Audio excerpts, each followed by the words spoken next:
কোরআনর পাকিস্তানের কোরআনর ইন্ডিয়ার কোরআনর কইছে না। অরবিন্দ যে কথাটা কইছে পাকিস্তানের কোরআনের কথা কইছে, ভারতের কোরআনের কথা কইছে না।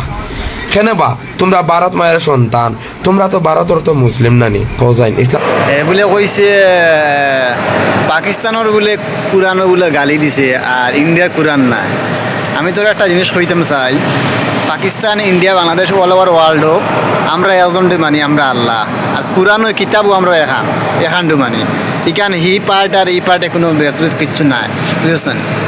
আর দুই নম্বর মাত হইল গিয়া, তো আমি এখন কইমু তোর ধর্মের বিষয়ে তোর লাগবো খারাপ, আর তুমি আমার অন্য সময় বাদে গালি দিতে পারো। তার মানে রোজামাইয়া দিন গালি উলি দিতে পারতাম না, তোরে ওটা কইমু আমি।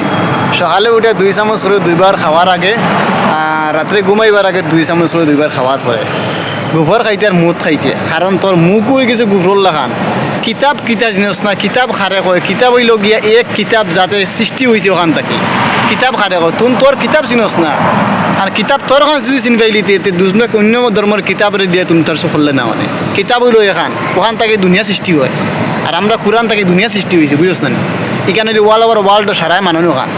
আর তোর লান ব্যাঙ্গে সঙ্গে কিতাব তোর কিতাব বুঝাইতাম, তুন আর কিতা খালা ফাটা খানোর ছাগল খানোর ত্রিপুরার তাই বেটা মাতস বেটা অন্য আসামের বিষয় কিতা জানস ভাল বিষয় এখানো কিছু বেটা দিমাগ গু খাইছ, গু খাইয়া চামচ দিয়ে কিছু কিছু ঠিক করিস।